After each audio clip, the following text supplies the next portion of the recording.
بڈھی ہونے کی بجائے وہ سوچے کہ جیسے بہو میک اپ کر رہی ہے میں نے بھی کرنا ہے بڑے میاں کے لیے. یاد رکھنا یہ بڈھے لوگوں کے قدم ادھر ادھر بہکنا بند ہو جائے. یہ بات میں آپ کو کہہ رہا ہوں, ورنہ آج ہم خون کے آنسو رو رہے ہیں بھائی, ہم لوگ خون کے آنسو رو رہے ہیں. میں ہر بات مائک پہ نہیں کہہ سکتا, لیکن ہم لوگ گراؤنڈ لیول کے لوگ ہیں. مسائل لوگوں کے درمیان ہم سنتے ہیں. بڑھاپے میں جب وہ بڑھاپا آ گیا بچے جوان روتے ہیں کہ ابا ایسا ایسا کرتے ہوئے نظر آئے. یہ اگر عورتیں اگر شوہر کے لیے سجنے لگے, عورتوں کو نفل نماز پڑھنے سے افضل ہے کہ وہ شوہر کے لیے سجا کریں حلال طریقے سے, اور تم بھی سجا کرو ایک دوسرے کو اچھا لگنے کی. بس اتنا کہ میری بیوی کا دل میری وجہ سے خوش ہو جائے, کیونکہ میری وجہ سے میری بیوی خوش ہو گئی اللہ راضی ہوگا. کیونکہ ماں باپ ہی کا دل خوش کرنے سے اللہ خوش نہیں ہوتا, بیوی کا دل خوش کرنے سے بھی اللہ خوش ہوتا ہے, کیونکہ وہ ہماری شریک حیات ہے. اور وہ کیسے خوش ہوگی؟ وہ آپ کے سجنے سے خوش ہوگی. یہ جو گٹکا کھا کر کے منہ میں بدبو, یہ تمباکو کی بدبو, خطرناک بدبو, بیڑی کی بدبو, یہ جو منہ میں بدبو آتی ہے نا, یہ تمہاری زندگی کو بھی بدبودار کر چکی ہے. میرے بھائی منہ صاف رکھو, اچھا رکھو, مسواک کرو, مسواک کی عادی بنو. چلے کوئی عادت پڑ بھی گئی ہے آپ کو تو منہ صاف رکھو, لونگ کھایا کرو, سونف کھایا کرو, گھر جایا کرو تو منہ صاف کر کے جایا کرو. بہرحال سچ سور کے رہا کرو, لیکن جائز. اب یہ نہیں کہ سید نے کہہ دیا کہ بن سورنا شروع کرو تو اب کل ہی بولو کہ چلو بیوٹی پارلر لے چلو. نہیں بھائی, گھر میں سجنے کا, گھر میں سمرنے کا. جس مذہب نے عورت کو مسجد جانے کی اجازت نہیں دی, اس مذہب کی عورت کو بیوٹی پارلر جانے کی اجازت کیسے ہو سکتی ہے؟ گھر میں سجو جائز طریقے سے, آپ بھی جائز طریقے. ورنہ آپ چلے گئے جو کیا بولتے اسپا کے اندر چلے گئے نا, تو پھر ذرا اچھا نہیں ہوگا. گھر میں جائز طریقہ ہو. مردوں کا میک اپ کیا ہے؟ مردوں کا اچھا وضو کرو, صابن سے فیس واش وغیرہ سے منہ دھو لو, سرما لگا لو, پھر دیکھو کیسے تر و تازہ دکھتے ہو. اور وضو تو یہاں بھی چہرہ چمکاتا ہے, جنازے میں بھی چمکائے گا, قبر میں بھی چمکائے گا, اور میدان محشر میں تو وضو کرنے والوں کا چہرہ ایسے چمکے گا جیسے 14ویں رات کا چاند چمکتا ہے. ایک دن امام حسن کے دل میں خیال آیا کہ میں نے آج سجنا ہے, سنورنا ہے, بننا ہے, سنورنا ہے. تو رسول اللہ کا ماما نکالا, اور یہ آپ کے ذہن میں رہے کہ وہ حضور کے ہمشبی تھے. حضور کا ماما باندھا, حضور کی عبا پہنی, حضور کا جبہ شریف پہنا, اور اس کے بعد اپنے چچا جعفر طیار کا پٹکا باندھا, اور جعفر طیار کا پٹکا باندھ کر ابا کی ذوالفقار حیدری ہاتھ میں لے کر سیدہ کا لال چلا. سیدہ کا لال جب چلا ہے گھوڑے پر بیٹھ کر, تو آمینہ کے لال کی یاد تازہ ہو گئی. ایک یہودی تھا, یہودی کو اچھا نہیں لگا, اس لیے کہ جن میں یہودیوں کے جراثیم ہوتے ہیں ان کو اہل بیت کی خوشی کبھی اچھی نہیں لگتی. جس کو بھی دیکھو کہ اہل بیت کی خوشی جسے اچھی نہ لگے, سمجھ لو کہ شجرہ نسب کہاں سے ملتا ہے. یہودی صفت لوگ, ہاں اللہ اکبر, یہ بات یاد رکھنا. اور جن لوگوں کو صحابہ کی تعریف اچھی نہیں لگتی وہ مجوسی صفت لوگ ہیں. اس لیے نہ ہم مجوسی صفت ہے نہ یہودی صفت ہے, الحمدللہ ہم فطرت اسلام پر ہے. بہرحال تو ایک یہودی نے دیکھا, کہا حسن ایک مسئلہ پوچھنا ہے. حسن پوچھو. ہمیں امام حسن اور امام حسین کے بارے میں بہت چندی باتیں یاد ہیں, ہمیں یہ نہیں پتا ہے کہ امام حسن اپنے زمانے کے بہت بڑے محدث بھی تھے, مفتی بھی تھے, اور بے مثال مفسر قرآن بھی تھے. یاد رکھنا, بہت ساری تفسیر ایسی ہے جو ابن عباس نے بیان نہیں کی ہے لیکن امام حسن نے بیان کی ہے. یہ الگ عنوان ہے, اتنا یاد رکھنا. بہرحال ان کی علمی صلاحیت چھپی ہوئی ہے. ڈائریکٹ مولا علی کے شاگرد ہے, ڈائریکٹ رسول اللہ کے شاگرد ہے امام حسن. نانا کے بھی شاگرد ہے, ابا کے بھی شاگرد, ڈائریکٹ. اب بتاؤ خود کے بیٹے کو علی مرتضیٰ نے قرآن کے کتنے راز پڑھائے ہوں گے؟ پڑھایا نہیں بلکہ پلایا ہوگا. اتنا سمجھ لیں کہ جب جعفر صادق کی صحبت میں 2 سال رہ کر کوئی امام اعظم بنتا ہے تو علی کی گود میں رہ کر کے کتنا پڑا ہوگا امام حسن نے. جو 2 سال امام اعظم بنا دے بیٹے اور پوتے کے, تو وہ باپ کے پھر وہ کتنے سال؟ امام حسن کو کم و بیش 35 سال ملے مولا علی سے استفادہ کرنے کے لیے. یہ الگ عنوان ہے. بہرحال یہودی نے کہا حسن ایک مسئلہ پوچھنا ہے. کہا کیا؟ تمہارے نانا کی ایک حدیث ہے, الدنیا سجن المؤمن و جنت الکافر، دنیا مومن کے لیے قید خانہ ہے اور کافر کے لیے جنت ہے۔ یہ تمہارے نانا کی حدیث ہے کہ نہیں؟ اب بالکل ہے، بالکل ہے نانا کی حدیث کا۔ اب بتا تم مجھے کیا مانتے ہو؟ کافر۔ کچھ لوگ کہتے ہیں کافر کو کافر نہیں کہنا چاہیے۔ میں نے کہا یہ صحابہ کی بھی سنت ہے، رسول اللہ کی بھی سنت ہے اور اللہ کی بھی سنت ہے۔ ہم لوگ کافر کو کافر ہی کہتے ہیں، ورنہ وہ نہ کہیں تو کیا کہیں، مومن کو مومن ہی کہتے ہیں۔ کچھ لوگ زنانہ صفت لوگ دنیا میں پیدا ہو گئے، کہا کافر کو کافر نہ کہو، لیکن جو کافر کو کافر نہیں کہتے نا وہ رسول اللہ کے ماں باپ کو کافر کہتے ہیں۔ ہاں یہ بھی یاد رکھنا، کیا ذوق ہے ان کا۔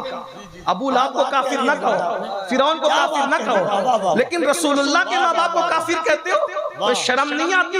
اور آپ کو بھی کہتے ہیں نماز پڑھو تو دیکھ کے پڑھا کرو کہ یہ نبی کے ماں باپ کو کافر مانتا ہے یا مومن مانتا ہے۔ ہاں رشتہ داری کرا کرو تو یہ بھی دیکھ کے کیا کرو، اور جلسے میں کسی کو دعوت دیا کرو تو یہ بھی دیکھ کے دعوت دیا کرو کہ یہ نبی کے ماں باپ کو کافر مانتا ہے کہ مسلمان مانتا ہے۔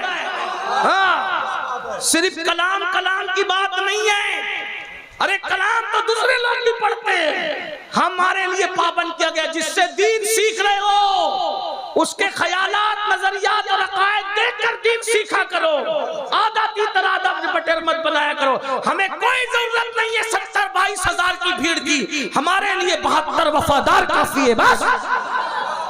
ہاں اتنا یاد رکھنا، رشتہ داری بھی عقیدہ دیکھ کر، نماز بھی عقیدہ دیکھ کر، جلسے میں بلانا آنا جانا بھی عقیدہ دیکھ کر، اس کا خیال رہے۔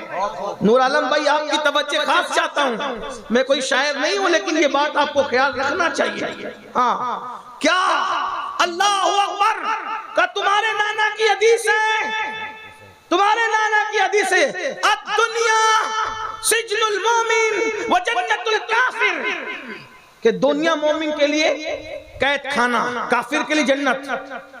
اے حسن میرے کپڑے دیکھ پھٹے پرانے، میں بھوکا، میرا چہرہ پیلا، میری آنکھیں اندر، میں بھیکاری بھیک مانگ رہا ہوں، اور تو بادشاہوں جیسے سجا ہوا ہے، کھایا ہے پیا ہے، قیمتی کپڑے ہیں، امامہ ہے، تلوار ہے۔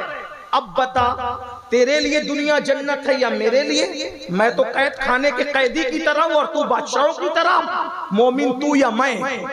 حسن تھے حسن، باب مدینۃ العلم کا ڈائریکٹ شاگرد، سید العالمین مصطفیٰ جان رحمت کا ڈائریکٹ شاگرد کا نانا کی یہ حدیث تو بالکل صحیح ہے۔ الدنیا سجن المومن و جنت الکافر، دنیا مومن کے لیے قید خانہ ہے اور کافر کے لیے جنت ہے۔ کا سن یہ جو میرا لباس دیکھ رہے ہیں نا، اتنا قیمتی امامہ، یہ ٹھاٹ باٹ، یہ میرے غلام مرید جو پیچھے لوگ چل رہے ہیں، یہ دیکھ کر تو کہہ رہا ہے کہ تیرے اتنے ٹھاٹ باٹ ہے، جنت تو یہ دنیا تیرے لیے کا نہیں۔ جو جنت میں انعام میرے لیے اللہ نے رکھا ہے نا، اگر اس کے مقابلے میں میرا یہ ٹھاٹ باٹ دیکھے تو یہ قید خانے کی طرح ہے۔ اب اندازہ لگا جب قید خانے میں ہم اس شان سے جی رہے ہیں تو جنت میں ہمارے ٹھاٹ باٹ کے عالم کیا ہوں گے؟ اور یہ دنیا تیری جنت ہے، جب تو جنت میں اتنا پریشان حال ہے تو اللہ کی جہنم میں کتنا پریشان حال ہوگا، اس کا اندازہ کر لے۔ اس لیے میرے بھائیوں یاد رکھنا، آئیے بات آئی تو بات اینڈ کر دوں۔ میں نے کہا تھا کہ میں اپنی بات جلدی ختم کروں گا، جلدی ختم کر دوں۔ سچ دج کے رہو، بند سمر کے رہو، اچھے رہو، انجوائے کرو مگر گناہ مت کرو۔ ایک مرتبہ حضرت میرے امام موسیٰ کاظم رضی اللہ تعالیٰ عنہ نے بڑے مہنگے جوتے پہنے، مہنگے۔ آج کوئی اسکیچر کے جوتے پہن لیتا تو یہ اسکیچر استعمال کرتے ہیں، تو پھر کیا تمہارے لیے؟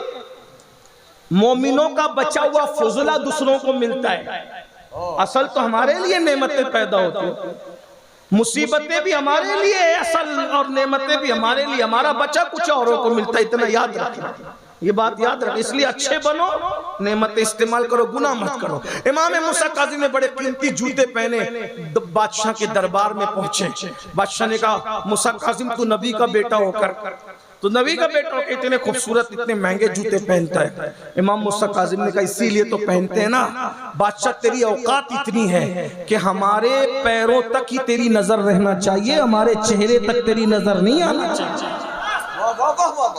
اچھے بس میں جو بازو میں بیٹھے ہوٹل پہ ملے دیکھتے ہی رہنا چاہیے کہ یہ نبی کا غلام اس شان سے جی رہا ہے. ہاں لیکن یہ کب ہوگا؟ جب تم محنت کرو گے، کاروبار کرو گے. موبائل پہ گیم کھیلو گے تو کیسے محنت کرو گے، کیسے کاروبار کرو گے؟ تو اللہ کے رسول فرماتے ہیں جو جوان گناہ سے بچ کر اپنی جوانی کو گزارتا ہے اللہ اس کو عرش کا سایہ عطا کرے گا. جوانی کا صحیح استعمال کرو، گناہ مت کرو، انجوائے کرو. انجوائے کرو، میں کہہ رہا ہوں انجوائے کرو. فلم مت دیکھو، گندی پکچریں مت دیکھو، گانے مت گاؤ، میوزک مت سن، موسیقی جو اللہ نے حرام کر دیا. آقا علیہ السلام ارشاد فرماتے ہیں جو نوجوان حرام سے بچے، نفسانی خواہش سے بچے، اللہ فرماتا ہے وہ جوان میرے نزدیک میرے فرشتوں کی طرح ہے. اللہ کے نزدیک اس کا مرتبہ فرشتوں کی طرح ہے. ایک بات آپ سے اور کہہ دوں، مفتی صاحب بڑے حق گو مقرر ہے، ان کی موجودگی میں اتفاق سے نقیب بھی ہمارا بڑا حق گو ہے، تو میں محفل بھی حق گو، یعنی حق بات سننے کی وہ ہے. ایک بات کہوں، اگر اللہ تعالیٰ نے جوانی دی ہے تو جوانی میں گندی پکچریں دیکھ کر اپنی جوانی کو اپنے ہاتھ سے ضائع مت کرو، مت گناہ کرو. آپ اپنے ابا اور اماں کے پاس بیٹھو اور بیٹھ کر کہو کہ میں شادی کے قابل ہو گیا ہوں، آپ میری شادی کر دیں، ہم آپ کے ساتھ ہیں. باپ اور ماں سے شادی کا مطالبہ کرنا کوئی گناہ نہیں، کوئی شرم و حیا کے خلاف نہیں، کوئی حرام نہیں. اگر آپ کو کھلونے کی ضرورت تھی تو آپ نے کھلونے مانگے نا، مٹھائی کی ضرورت تھی تو مٹھائی مانگے نا. اب بیوی کی ضرورت ہے تو بیوی کس سے مانگو گے؟ ماں باپ ہی سے تو مانگو گے نا. ہم آپ کے ساتھ کھڑے ہیں. حرام کام مت کرو، نکاح کرو، شادیاں کرو، انجوائے کرو، گناہ مت کرو، گناہ سے بچو. تیسری بات اللہ کے رسول علیہ السلام ارشاد فرماتے ہیں، تیسرا خوش نصیب وہ جس کو عرش کا سایہ ملے گا، جو مسجد سے نکلے اور اس کا دل مسجد میں لگا رہے. مسجد سے نکلے دل مسجد میں لگا، اللہ اس کو بھی عرش کا سایہ. مسجد سے نکل کے مسجد میں دل لگا رہنے کا مطلب کیا؟ ایک وقت کی نماز پڑھ لی ہے، دوسری وقت کا انتظار ہے، اس کو بھی عرش کا سایہ میں. تیسرا بندہ تنہائی میں اللہ کا ذکر کرتا ہے، خدا کا ذکر کرتا ہے اور اللہ کی محبت میں اس کی آنکھ سے آنسو نکل آتے ہیں. اللہ کی محبت میں اللہ اس کو بھی قیامت کے دن عرش کا سایہ عطا کرے گا. اور جس کو عرش کا سایہ عطا کرے گا اس کے لیے 50,000 سال کا قیامت کا دن صرف 4 رکعت ظہر کے برابر ہو جائے گا. میرے بھائیوں، ہم روئے، بہت میتوں پہ روئے، بیٹی کی رخصتی پہ روئے، کسی پیسے کے گم ہو جانے پہ روئے. کبھی ہمیں اللہ کی محبت میں بھی رونا آیا؟ کبھی ہم اللہ کی محبت میں بھی روئے؟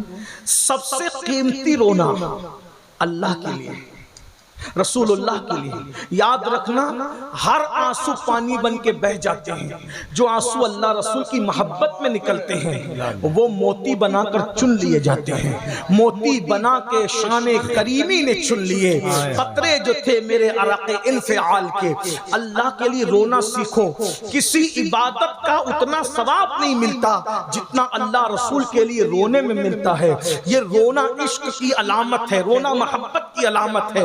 آج لوگ کہتے ہیں مولانا ہم لوگ پہلے بہت مالدار تھے، بادشاہ تھے، یہ تھے وہ تھے. میں کہوں آپ کو کل تک ہم راتوں کو اللہ کی محبت میں روتے تھے، رسول اللہ کی محبت میں روتے تھے. اب ہم رونا ہی نہیں آتا. اب ہم سیریل دیکھ کے روتے ہیں، فلمیں دیکھ کے روتے ہیں، ایموشنل سین دیکھ کر کے روتے ہیں، جذباتی مناظر دیکھ کے روتے ہیں، اللہ اکبر گانے سن کے روتے ہیں، غزلیں سن کے روتے ہیں. ہائے ہائے وہ لوگ تھے. اللہ اکبر.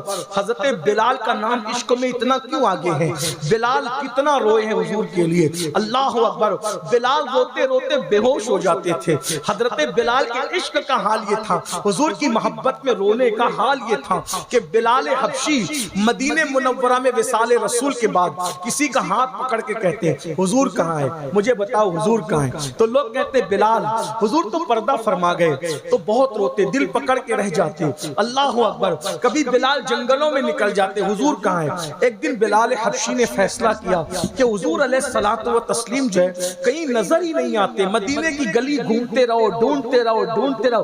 حالانکہ ان کو پتا تھا کہ حضور کا وصال ہو گیا مگر روتے بہت تھے. ایک بات یاد رکھنا، رونے والا حضور کا قرب پاتا ہے، حضور کا دیدار پاتا ہے. میری قوم اللہ رسول کے لیے رونا سیکھیں. آج ہمارے دل سخت ہو گئے. دل سخت کیوں ہوئے؟ کہ ہمارے پیٹ میں حرام لقمہ آ گیا. ہمارے دل سخت ہو گئے کیونکہ ہم لوگوں کے حصے دبانے لگے، لوگوں پہ ظلم کرنے لگے. دل سخت ہو گئے، بے مربت محبت ہو گئے, رونا نہیں آتا. ایک بزرگ سے کسی نے پوچھا مجھے رونا نہیں آتا, تو فرمایا رونے کی کوشش کر, رونے کی کوشش کر. کہا کہ کوشش کرنے پہ بھی رونا نہیں آتا تو کافر اپنے حال پہ رویا کر, اپنے حال پہ رو کہ اللہ نے تیرا دل سخت کر دیا, تیرے دل پہ تالا لگا دیا. رونے والے اللہ کو بہت پسند ہے. کچھ لوگ رونے والوں کا مذاق اڑاتے ہیں. رونا یہ عشق کی علامت ہے, محبت کی علامت ہے. بلال حبشی حضور کو ڈھونڈتے رہتے, تلاش کرتے رہتے, لیکن حضور نہیں ملتے. سوچا چلو مدینہ منورہ چھوڑ, مدینہ شریف چھوڑ, ملک شام چلے. ایک ہی کام تھا, رونا رونا رونا رو. بلال روتے تھے, صرف روتی رہتے, روتے رہتے. کچھ لوگ کہتے ہیں مدینہ شریف جانا ہے, کوئی وظیفہ بتائیں. میں نے کہا آسان وظیفہ, صدق دل سے رونا سیکھ. سال بھر میں بلاوا نہ آئے تو پھر دیکھنا دو میں سے کوئی ایک چیز ضرور ہوگی. بہت گارنٹی کے ساتھ تو نہیں کہہ سکتا کیونکہ مجھے کوئی اختیار نہیں, لیکن بزرگوں سے جو سنا ہے وہ پہنچا رہا ہوں. اگر حضور سے ملنا ہے, رونا سیکھو, ان کی یاد سیکھو. دو میں سے کوئی ایک چیز ضرور ہوگی, یا تو وہ بلا لیں گے یا تو وہ آ جائیں گے. رونا سیکھو. اور اگر کوئی بلال کی طرح روئے نا تو آتے بھی ہیں اور بلاتے بھی ہیں. کچھ لوگ کہتے ہیں وہ فلاں بار بار جاتا ہے, اس کا بزنس کیا ہے. میں نے کہا بزنس والے نہیں جاتے, بزنس والے نہیں جاتے. جن پہ کرم ہوتا ہے نا بلائے جاتے وہی جاتے ہیں. جسے چاہا در پہ بلا لیا, جسے چاہا اپنا بنا لیا. یہ بڑے کرم کے فیصلے, یہ بڑے نصیب کی بات ہے. ٹائم زیادہ ہو گیا, میں اس پہ بات ختم کرنے لگا ہوں. اگر جانا ہے مدینہ منورہ, رونا سیکھ, ذکر کرنا سیکھ. آپ کبھی روتے ہی نہیں بھائی. ایک بات بتاؤ, رونا نہیں آیا تو رونے کی کوشش کر, رونا نہیں آئے تو رونے کی کوشش کرو. بھائی کمیٹی والے تو سننا چاہ رہے ہیں, مجمع بھی سننا چاہیے. مجھے میرے استاد, ہمارے قائد, ہمارے امیر سنی دعوت اسلامی نے پہلے دن سے سکھایا تھا, بیٹا اس سے پہلے کہ چٹھی آ جائے بس کرو, ہمیشہ بس کیا کر. لوگ اس سے پہلے کی بولے کہ بند کرو, اس سے پہلے بند کیا کر. لوگ جانے لگے تو چلے جایا کر. الحمدللہ 29 سال اور خطاب کرتے کرتے آج تک کسی جگہ چٹھی نہیں آئی کہ وقت ختم ہو گیا. آج تک نہیں آئی. وجہ لوگ جتنا ٹائم دیتے ہیں اس سے پہلے ہم اپنا بستر سمیٹ. 2 منٹ زیادہ تقریر کر کے ہم کوئی قوم پہ احسان نہیں کر لیتے. آپ جتنا سننا چاہیں گے ہم اس سے پہلے سمیٹ لیں گے. تو اس لیے میں بات ختم کر رہا ہوں, آگے کی حدیث میں نہیں پڑھوں گا. توجہ آپ کی, ختم کروں نا بات تو میں, لیکن میں حضرت بلال کا ذکر آگے اس کو سن لے پھر بات ختم کرتا ہوں. میں عرض کروں حضرت بلال کا ذکر کروں آپ کے سامنے. پیچھے والے بھی سننا چاہتے ہیں, درود شریف پڑھنے بلند آواز سے. سب مل کے درود شریف پڑھیں. صلی اللہ علیہ نبی علمی وآلہ وآصحابہ وبارک وسلم. بہت اچھے سے بیٹھے ہوئے سب لوگ, ماشاءاللہ سب سنیں. اتنی رات کو کوئی سنتا نہیں ہے, لیکن سن لیں. یہ آپ کی محبتیں ہمارے ساتھ, پیار ہے ہمارے ساتھ, الفت ہے. سن لیں میری بات پوری سن لیں, اتنا ٹائم ہو جائے گا. سن لیں ایک بار پھر درود و سلام پڑھیں سب مل کر کے. بھائی آواز, بلند آواز سے درود و سلام پڑھیں. اللہ رب محمد صلی اللہ علیہ وسلم, نحن عباد محمد صلی اللہ علیہ وسلم, صلاۃ و سلام علیک یا رسول اللہ. میرے بھائی لمبی تقریر کروانا کوئی کمال نہیں ہے. تقریر کتنی چھوٹی یا بڑی ہو, بس ایک پیغام چلا جائے. اب پیغام چلا گیا جو پہنچانا چاہتے تھے, بس اینڈ پہ بات کریں, سن لیں. تو حضرت بلال مدینہ منورہ رہتے, مدینہ منورہ چھوڑ دیا, ملک شام چلے گئے. روتے روتے روتے رہتے, رو رہے تھے. ایک دن روتے روتے بلال بہت تڑپے. اچھا یہ بھی یاد رکھنا, جب کوئی روتا ہے نا تو حضور اس کو اور تڑپاتے ہیں تاکہ آگ اور بڑھے اور بڑھے اور بڑھے. تو ایک دن روتے روتے آنکھ لگی تو کیا دیکھا, اللہ کے رسول خواب میں تشریف لائے. حضور کی آمد ہوئی, آقا کی آمد بھی, سرکار کی آمد, حضور کی آمد ہوئی. تو حضور نے فرمایا بلال کیا بات ہے, تم ہم سے ناراض ہو؟ بلال, اس کو عارف رومی نے, علامہ جلال الدین رومی نے مثنوی میں بہت تفصیل سے لکھا ہے, جس کو میں بہت شارٹ میں پیش کر رہا ہوں. بلال ہم سے ناراض ہو؟ بلال قدموں سے لپٹ گئے اور لپٹ کے کہنے لگے یا رسول اللہ, آپ سے ناراض ہونا تو کفر ہے, کوئی آپ سے کیسے ناراض ہو سکتا ہے. کہا کیا تمہیں میری یاد نہیں آتی بلال؟ بلال تو میری حضور ہر وقت تو آپ کی یاد آتی ہے۔ سرکار فرماتے ہیں پھر تم مدینہ کیوں چھوڑ دیے؟ تم مدینے کیوں نہیں آتے؟ بلال مدینے آؤ نا، بلال مدینے آؤ، ہم سے ملو۔ ایک بات یاد رکھنا، یہ میرے دل کی بات ہے، حضور یوں ہی کسی کو یاد نہیں آتے۔ کسی بہت بڑے صوفی قلندر نے کہا تھا پہلے حضور ہمیں یاد کرتے ہیں پھر حضور ہمیں یاد آتے ہیں۔ پہلے حضور ہمیں یاد کرتے ہیں پھر ہمیں حضور، آج ہمارا ذکر ہوا ہوگا، کیا بات ہے، کیا بات، آج ہمارا ذکر ہوا ہوگا گنبد خضرا کے سائے میں، اس لیے آج حضور ہمیں یاد آ گئے، وہ یاد آ گئے ہیں، وہ یاد آ گئے، انہوں نے یاد کیا ہوگا، ضرور یاد کیا ہوگا۔ اور ہم کتنے خوش نصیب ہیں کہ وہ ہمیں پیدا ہونے سے پہلے یاد کرتے رب ابلی امتی کہہ کر، تو وہ ہمیں کیوں نہ یاد کریں۔ بلال کو کہا بلال مدینے آؤ، مدینے آؤ، ملاقات کرو۔ بلال آنکھ کھلی، پورا گھر معطر تھا، خوشبو سے معطر تھا۔ بلال تڑپ گئے، اونٹنی لی، کسی کو کوئی اطلاع نہیں کی، اور اونٹنی لے کر دوڑا دی مدینہ منورہ کی سمت۔ میرے الفاظ کے جامع میں علامہ ارشد القادری کی تحریر کا سہارا لیتے ہوئے عرض کروں، جب بلال مدینہ منورہ جا رہے ہوں گے تو بلال کے تصورات اور تخیلات میں کیا کیا آتا ہوگا۔ ارے ہم جیسے گنہگار 1450 سال کے بعد پیدا ہوئے، جیسے جیسے مدینہ منورہ قریب آتا ہے دل کی دھڑکنیں تیز ہوتی جاتی ہے، جیسے جیسے گنبد خضرا قریب آتا ہے ہم اپنے آپے میں نہیں رہتے۔ سچی بات کہوں، عاشق جب مدینہ منورہ پہنچتا ہے اولاد کو بھی بھول جاتا ہے، ماں باپ کو بھی بھول جاتا ہے، اپنے آپ کو بھی بھول جاتا ہے، بس میں کار میں بس اس کو ایک ہی تصور رہتا ہے کب گنبد دکھے، کب گنبد دکھے۔ اور جیسے گنبد پہ نظر پڑتی ہے پھر منہ کو تالا لگ جاتا ہے اور آنکھیں بہنے لگتی ہے، آنکھیں ساون بادوں کی طرح بہتی ہے۔ اللہ اکبر، جب گنبد خضرا پر پہلی نظر پڑتی ہے تو دل کہتا ہے میں بے سہارا نہیں ہوں، میں بے بس نہیں ہوں، میں بے بس نہیں ہوں، کوئی میرا ہے۔ ارے اتنا بڑا سہارا میرا ہے، اب مجھے کس سہارے کی ضرورت ہے۔ اللہ اکبر، ذرا غور تو کریں، ہمارا سہارے سے بڑا سہارا کس کا ہو سکتا ہے مسلمانوں؟ تو جب میری آپ کی کیفیت یہ ہے اللہ اللہ، تو بلال کی کیا کیفیت ہوگی؟ بلال کے ساتھ کیا محبتیں تھیں، بلال کے ساتھ کیا پیار تھا۔ یہ بھی جملہ دل پہ لکھ لو، ہم کروڑوں امتی مل کر ایک آقا سے جتنا پیار نہیں کرتے، ایک آقا ہم سب سے زیادہ ہم سے پیار کرتے ہیں۔ کروڑوں امتی مل کر جتنا پیار نہیں کر پاتے، اس سے زیادہ تنہا آقا ہم سب سے پیار کرتے ہیں۔ وہ ہمارے قدموں کی آہٹیں بھی جانتے ہیں، وہ ہمارے چہروں کے خط و خال بھی جانتے ہیں، وہ ہمارا نام بھی جانتے ہیں، ہمارے باپ کا نام بھی جانتے ہیں، ہمارا علاقہ بھی جانتے ہیں، خطہ بھی جانتے ہیں، قبیلہ بھی جانتے ہیں، حسب نسب بھی جانتے ہیں۔ ہمارے پیر میں کانٹا چبھتا ہے، ہمیں بعد میں درد ہوتا ہے، پہلے یہ درد گنبد خضرا کے مکین کو ہوتا ہے، کیونکہ قرآن کہتا ہے لقد جاءکم رسول من انفسکم عزیز علیہ ما عنتم حریص علیکم بالمؤمنین رؤوف الرحیم۔ اسی لیے تو کہا گیا کسی مومن کو مت تڑپانا، کیونکہ مومن بعد میں تڑپتا ہے، گنبد خضرا کا مکین پہلے بے چین ہو جاتا ہے۔ اسی لیے میرے امام اعلیٰ حضرت کہا کرتے تھے کہ سنی کو بے وقوف بھی مت کہا کرو، تم سنی کو بے وقوف کہو گے اس کا دل دکھے گا، اس سے پہلے مدینے کے تاجدار کا دل دکھے گا، اس لیے کسی کو بے وقوف کہہ کے بھی اس کا دل مت دکھاؤ۔